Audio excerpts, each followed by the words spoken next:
Atom bomb ही America Iran पर ना चला दे।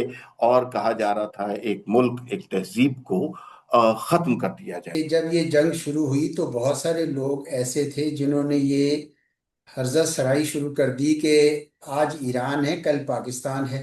पाकिस्तान का जो किरदार है वो इस जंग में कूदने का नहीं है, ना विक्टिम है। पाकिस्तान का किरदार अमन कराने का है।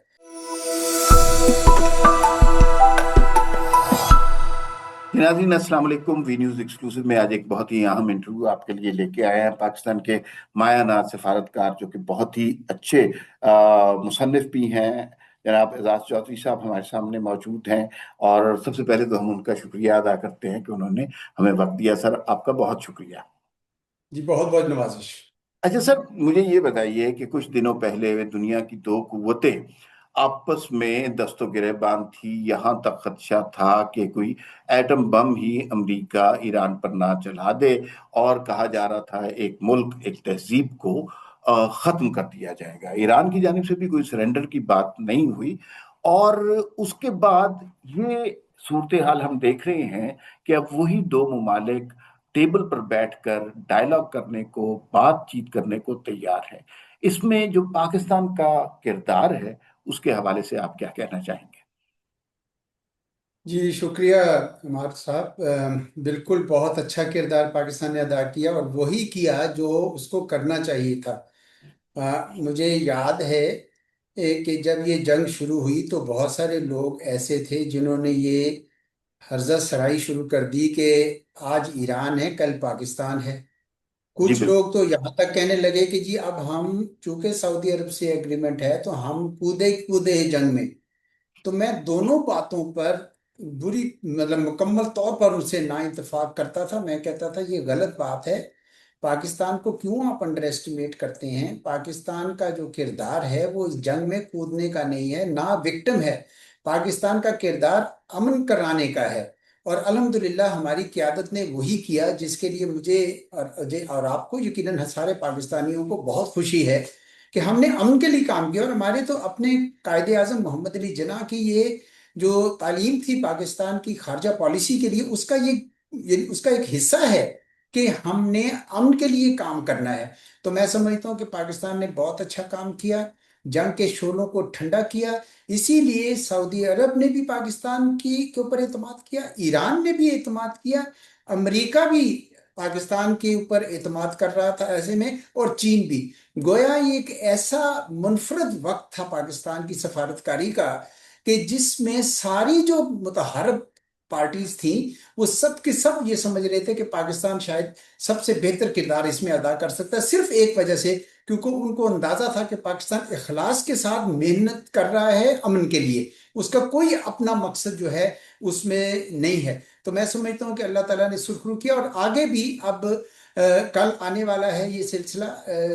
टॉक्स के लिए आज रात पहुंच रहे हैं। कल जब आपका प्रोग्राम नशर हो रहा होगा तो सब लोग जो उसको देखेंगे, तो मेरा ख्याल है कि उसमें भी अल्लाह ताला से दुआ है कि ये जंग बंद कराने में भी पाकिस्तान का किरदार रहे, क्योंकि इस जंग की वजह से ना सिर्फ हमारे खित्ते को बल्कि पूरी दुनिया को बहुत नुकसान पहुंच रहा है।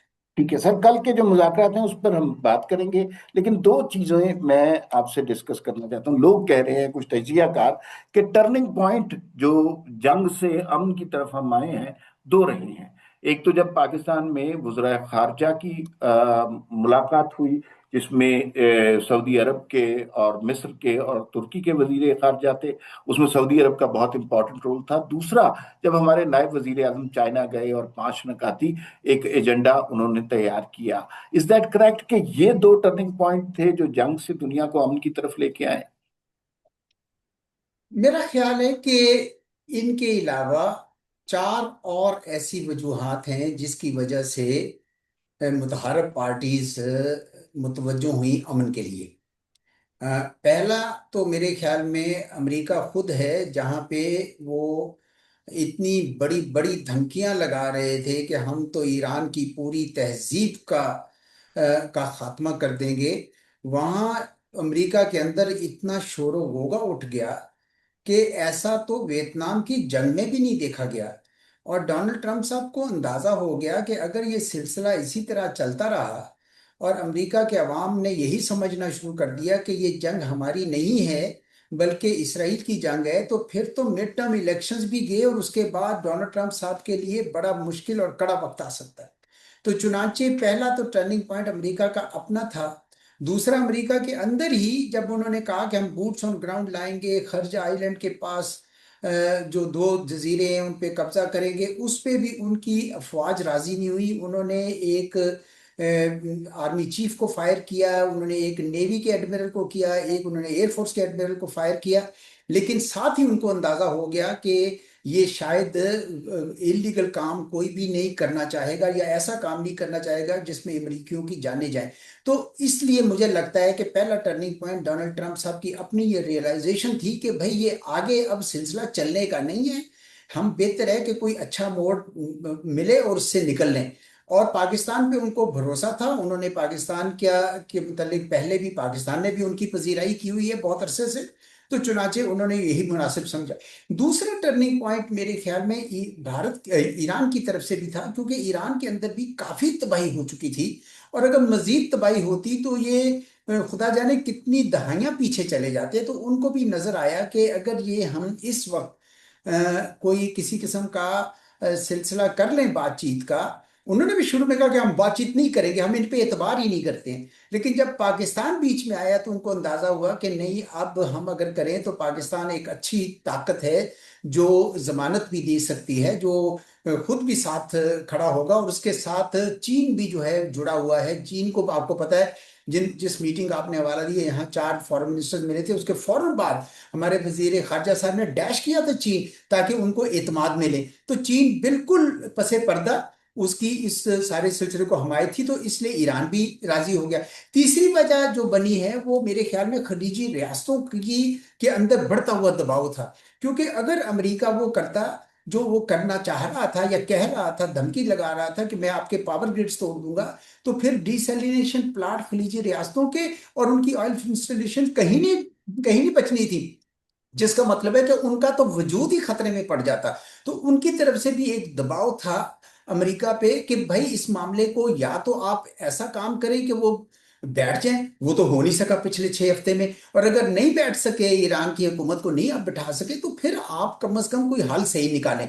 मेरा ख्याल में पसे पर्दा वो दबाव भी उनके ऊपर था कि हमारे जो इत्तेहादी हैं अमेरिका के, वो आहिस्ता आहिस्ता अमेरिका का एतमाद जो है, जो उनका अमेरिका पर एतमाद था, वो खत्म हो रहा है। और चौथी वजह मेरा ख्याल है कि इसराइल की बनी। देखिए, इसराइल जो है वो यही सब समझते थे कि जंग जारी रखना चाहता है, लेकिन उसने एक सेंसर किया हुआ था जो उसके अंदर तबाही हो रही थी। जो वीडियोस लोगों ने बनाई और भेजी तो उससे लग रहा था कि वहां पे भी तबाही फैल रही थी। और दूसरा, इसराइल को इस बात का अंदाजा हो रहा था कि अमेरिका में पहली बार ये बात छिड़ गई है कि वहां पे ये जो इसराइली लॉबी क्या चीज है, ये जूइश लॉबी क्या चीज है, ये उंगलियों पे कैसे अमेरिका को नचा रहे हैं। आपने टकर कार्लसन औरों को भी सुना होगा, जी जी बिल्कुल। आपने मेहदी हसन को सुना होगा, आपने बहुत सारों को सुना, जेफरी सैक्स को सुना होगा, आपने जॉन मर्शाइबर को देख, एक पूरी बहस चल निकली थी कि भाई ये अमेरिका इतना बड़ा मुल्क है और उसको एक छोटा मुल्क नचा रहा है, ये क्या वजह है। तो इस वजह से इसराइल ने भी सोचा और नेतन्याहू साहब ने भी सोचा कि मैं तो फिर मारा जाऊंगा। तो चुनाचे उन्होंने फौरन ही उसकी एंडोर्समेंट जो है वो कर दी। लेबनान का उन्होंने अलबत्ता जारी रखा, क्योंकि उनको ये डर था कि जंग रुक गई तो मेरे पे मुकदमे शुरू हो जाएंगे। तो वो तो जारी रखना चाहते थे। लेकिन इधर तो ये 4 मुहर्रकात भी बने, जिसकी वजह से मैं समझता हूं कि ये टर्निंग पॉइंट आया जी। Very true sir. आपने डोनाल्ड ट्रंप का रवैया देख लिया, वो जिस तरह गुफ्तगू करते हैं और जिस तरह की धमकियां देते हैं। आपने, अब आपके जाहिर है बहुत सारे मुबसरीन से राब्ता भी है, सुनते भी हैं, पढ़ा भी है, बहुत सारी जंगें विटनेस भी की होंगी, देखी भी होंगी। क्या आपको इतने सीजन सफारतकार के होते हुए किसी स्टेज पे लगा कि डोनाल्ड ट्रंप जो हैं ईरान पर एटमी हमला कर सकते हैं, या it was a bluff game? ये किस सफारतकार की बात की आपने? सॉरी, मैं नहीं, नाम में मैंने से। कहा कि आपके तजुर्बे के मुताबिक अच्छा। आपको नहीं कहीं नहीं, लगा? देखिए ये मुझे इस हद तक तो जरूर लगा कि कहीं ये टैक्टिकल न्यूक्लियर वेपन्स इसराइल इस्तेमाल ना कर ले। ये मुझे जरूर एक दो बार खदशा आया था, मैं आपसे हकीकत बयान करूं। लेकिन क्या एक पूरा एटम बम उसके ऊपर गिरा दिया जाए? ये तो फिर एक इतना बड़ा पेंडोरस बॉक्स होता, फिर तो यकीनन वर्ल्ड वॉर 3 शुरू हो जाती। उसका मतलब ये होता कि सारी कुव्वतें शामिल हो जाती बीच में।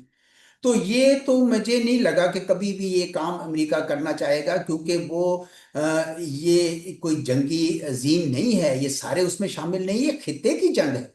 और मैंने तो कभी भी नहीं समझा कि ये खित्ते से बाहर जाएगी। तो वो मेरा नहीं ख्याल था कि वो करेंगे। प्रैक्टिकल न्यूक्लियर वेपन्स का मैं जरूर सोच रहा था कि ये शायद कहीं इस्तेमाल ना कर दें इसराइल, और अच्छा हुआ कि अमेरिका ने उनको रोके रखा कि आप ये भी ना करें। क्योंकि इसका मतलब ये होता कि पूरा एनपीटी जो नॉन प्रोलिफरेशन ट्रीटी है वो मुकम्मल तौर पर खत्म हो जाता। सारे मुल्क इस रेस में लग जाते कि वो भी अपना वेपन बनाएं, क्योंकि अब हमारे खिलाफ ये वेपन इस्तेमाल होने का चांस हो सकता है। इस वजह से मुझे लगता है कि उस वक्त मुझे थोड़ा सा खर्चा था, लेकिन पूरे एटॉमिक वॉर का मुझे खतरा नहीं नजर आया जी। ठीक। अच्छा सर, अब कल के मुज़ाकरात, सारी दुनिया की निगाह पाकिस्तान के ऊपर है, और पाकिस्तान में नायब सदर अमेरिका के भी आ रहे हैं, ईरान से भी उनके वजीर खारजा आ रहे हैं। इम्कानात क्या है, तवक्कुआत क्या है हमारी? देखिए, इसमें तो कोई शक नहीं है कि जो एजेंडा है वो बहुत ही मुश्किल और पेचीदा है। क्योंकि दोनों मुल्कों की यानी ईरान और अमेरिका की पोजीशन के अंदर कोई किसी किस्म की मुश्तरका जमीन नजर नहीं आ रही है। ईरान ये कह रहा है कि हम स्टेट ऑफ हर्मुज पे अपनी सॉवरेनिटी रखेंगे। वो ये कह रहे हैं कि आप अमेरिका को कह रहे हैं कि आप अपने अड्डे उठा के ले जाएं यहाँ से, हमारे खित्ते से। वो ये कह रहे हैं कि हम पर से सैंक्शंस उठा दें। ये 15 नुकात में से मैं चीदा चीदा नुकात आपको बता रहा सही। हूं। अमेरिका अमेरिका ये कह रहा है कि जनाब आप स्टेट ऑफ हर्मुज मुकम्मल तौर पर खोल दें, और ये वादा करें कि आप खलीजी रियासतों पे या इसराइल पे कोई हमला नहीं करेंगे। और तब हम आपके ऊपर जो है ये सैंक्शंस का बारे में सोच सकते हैं। बल्कि सोच ये भी नहीं, उन्होंने कहा जी ठीक है फिर हम कर लेंगे। तो पाकिस्तान को कोई रास्ता तलाश करना होगा जिसमें दोनों के लिए कुछ लो कुछ दो होगा। देखिए, कभी भी ऐसा नहीं होता मुज़ाकरात में कि एक फरीक के लिए सब कुछ मान लिया जाए और दूसरे फरीक का कुछ भी ना हो। ये जंगों में होता है कि the winner takes it all वाला हिसाब है। लेकिन ये मुज़ाकरात की मेज पर हमेशा इत्तफाक राय उसी वक्त होता है जब दोनों फरीक अपनी अपनी पोजीशन से थोड़ा हटते हैं। इसीलिए ये बहुत अहम है कि दोनों फरीक पूरे इखलास के साथ और जंग रोकने के अज़्म के साथ है। अगर तो कोई और शरारत हो रही है कि अमेरिका अपने कुछ इंटरसेप्टर्स खत्म हो गए हैं, वो डेवलप करने के लिए टाइम लेना चाहता है, या ईरान भी टाइम लेना चाहता है कि वो भी अपने कुछ और मजीद ड्रोन्स वगैरह, फिर तो नेचुरली कोई फायदा नहीं है इन मज़ाकरात का। अगर ये टैक्टिकल है, अगर ये स्ट्रेटेजिक है, तो स्ट्रेटेजिक का मतलब है कि दोनों को ये जंग रोकनी होगी। पूरी दुनिया ने पहले ही बहुत नुकसान पहुंचा हो गया उसको, मईशत को, अब उसको रोके। अगर ऐसा है तो मेरा ख्याल ये है कि अमेरिका को कोई कंसेशन देनी पड़ेगी स्ट्रेट ऑफ हॉर्मुज खुलवाने के लिए। वरना ईरान से अगर वो खुलवा सकता होता तो खुलवा चुका होता। देखे ना, सही। ना तो उसके बूट्स ऑन ग्राउंड आए, ना उसके कोई जो अपील की थी सारे इत्तेहादियों को और दूसरे लोगों को कि आप आइए खुलवाने में मदद की, ना वो हुआ।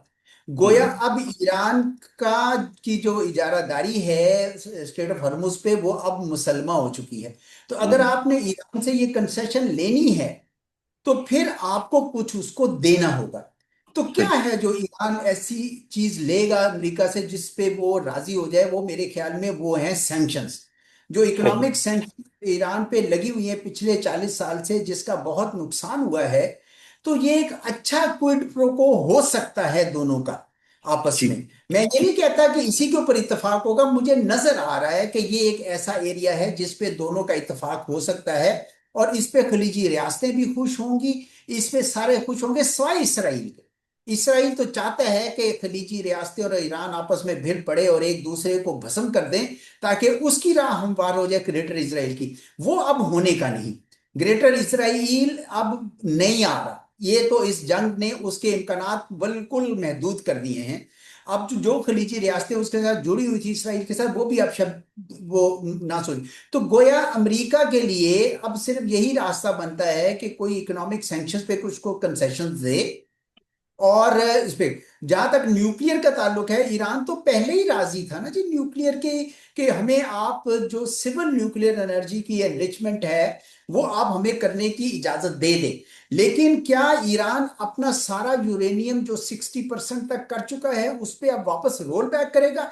अब मुझे मुश्किल नजर आ रहा है। अब ईरान शायद ऐसा नहीं करना चाहेगा, क्योंकि ये पत्ता वो अब अपने हाथ से नहीं छोड़ेगा।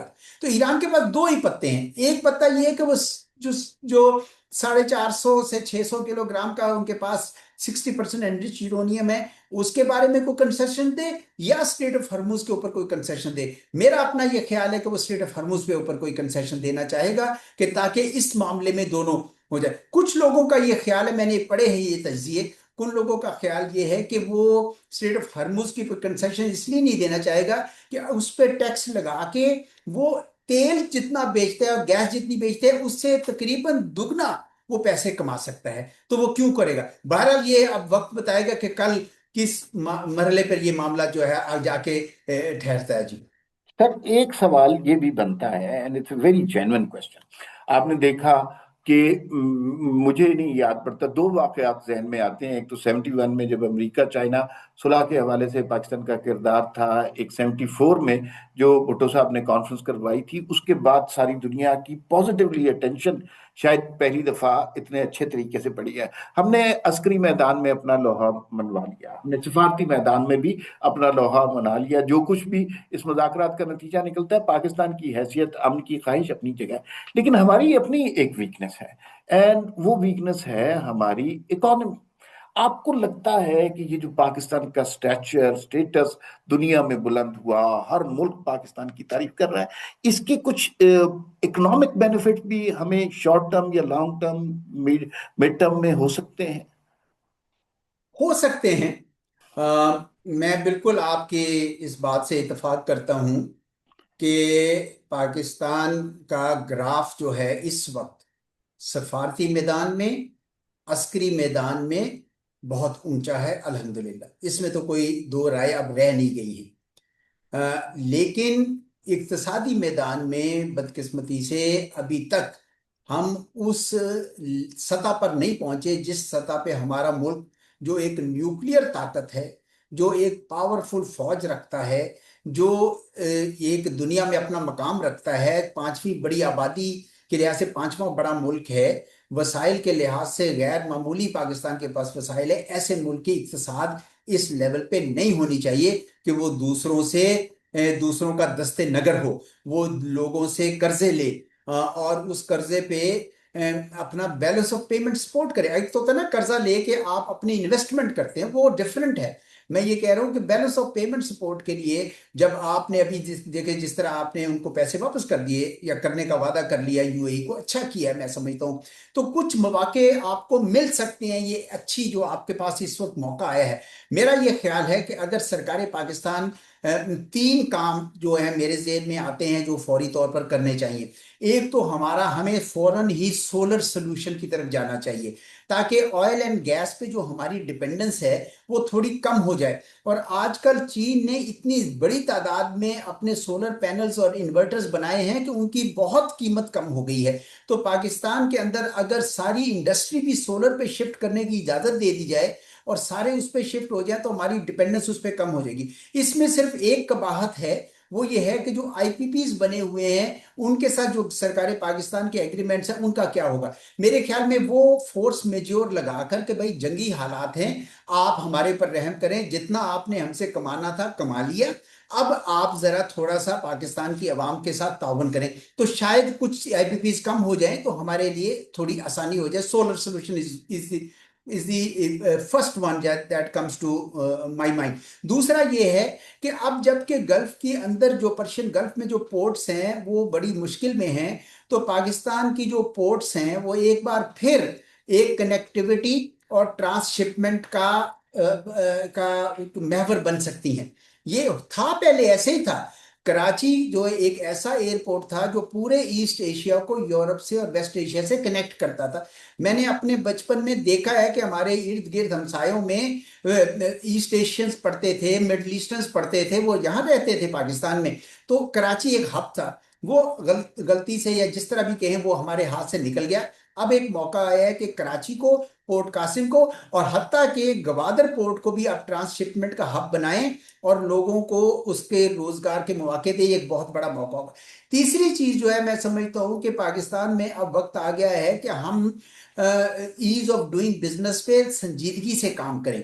देखिए, लोगों को बिजनेस करने दें। ये जो हमारा ब्यूरोक्रेटिक स्ट्रक्चर है, जो अल्बत्रोस बना हुआ है उनकी गर्दनों पर, ये मुनासिब नहीं है। मैं खुद ब्यूरोक्रेसी का हिस्सा रहा हूं। मैं सारे नीपास में सब जगह लेक्चर्स दे के ये बात कहता हूं कि खुदारा इस मुल्क को तरक्की करने दें, सनत का पहिया चलने दें, और आप ये देखें कि हम कहीं से कहीं पहुंच सकते हैं। तो ease of doing business, investor confidence और ब्यूरोक्रेटिक रेड टेप को हमें अब खत्म करना होगा।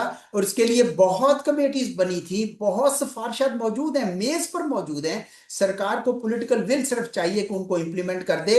ये पुराना कॉलोनियल सिस्टम ब्यूरोक्रेसी का, ये अब इस दौर के तकाजे पूरे नहीं कर सकता। तो ये तीन बातें तो मैं कहूंगा कि फौरी तौर पर अगर हमें करें तो ये मौका ऐसा अच्छा है कि हमारी इक्तिसाद भी उसी सतह पे पहुंच जाए जिस सतह पे हमारी सफारतकारी है और हमारी जो अस्करी कुवत है।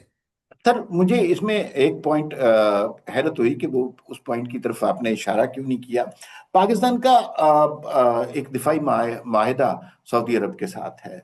दुनिया में बहुत से और ममालिक हैं जिन्होंने अपने दिफा पर इतना इन्वेस्ट नहीं किया, और उनमें कुछ खलीजी ममालिक हैं।